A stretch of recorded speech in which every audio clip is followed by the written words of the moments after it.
Hello my lovelies, my name is Maddie and welcome to the Mad Crafter 101. Today we're going to do something kind of crazy and different, and I hope to do more videos like this in the future. So basically I'm going to be talking about what's on my bookshelf. A lot of times I'll check out books from the library, or I'll lend them from a friend, or I will order them over the internet, which is what these books are. So it's not all the books I've read, but all the ones I've bought and have on my bookshelf right now. So I'm just going to give you some miniature reviews of them, what I thought of them, what age group I think they're for, and yeah, here we go. So first we have Beautiful Creatures by Cami Garcia and Margaret Stoll. I really enjoyed this book. I really enjoyed how there were different elements than your stereotypical witch story.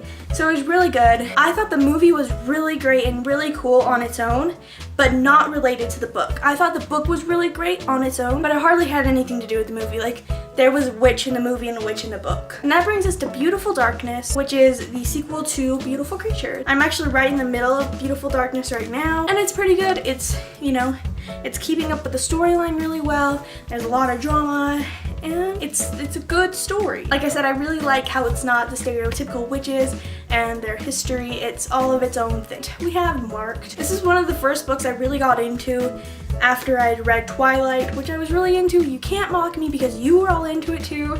Don't deny it. And it's also a vampire book. I don't think I would read it now if I had the choice. It had some stuff I wasn't ready to read when I was as young as I was. Probably a 5 out of 10. But then we've got Betrayed, which is the second book to Marked. I couldn't get past the first like 4 or 5 chapters. So now we have The All-Loved Matched by Ali Condi. I don't know. So this book has a really cool, interesting concept, and I know it's going to be made into an awesome movie one day, and everyone's going to love it, and they're going to mock me for not reading the book, but I just couldn't get into it. I got more than halfway into the book. I've read this much, and I still felt like nothing was happening, and I put it down, and I haven't thought about it since. And this is one of my favorite books ever, Why We Broke Up by Danielle Handler. Oh, it's so good. It is so good. When you buy this book or you check it out at the library, you know what's going to happen. You know this is the story of how a girl and a boy broke up, but you just don't know.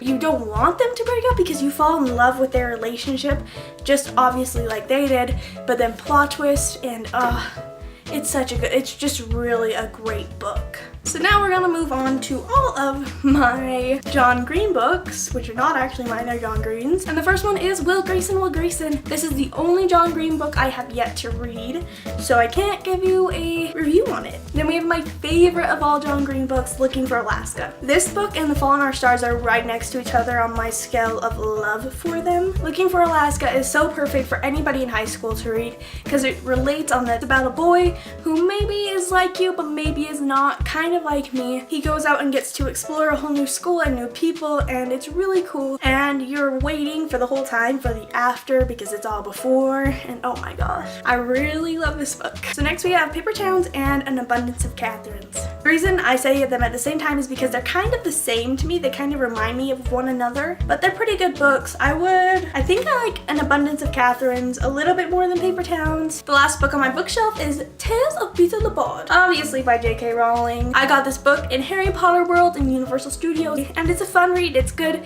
for all the Harry Potter fans who just couldn't get enough of Harry Potter and love all the stuff about it, all the details. It was fun to read and learn the stories that Ron Weasley knew when he was a little kid. So those are all of the books on my bookshelf at this time. I just ordered 3 new books, so those should be getting in. If you want reviews of those after I read them, I will totally do them. If you want any in-depth reviews on any of these books I've already said, go ahead and leave me a comment, tell me which one. If you want more videos like this in the future, go ahead and tell me, and I will make sure to do that. Anyway, this is a surprise video, I guess. I think I'm going to do more of these regardless of if you like them or not, because I like doing them. So I hope you enjoyed. If you did, go ahead and give it a like, comment about the books, subscribe for more videos like this throughout the week, and a DIY on Sundays. I'll see you later.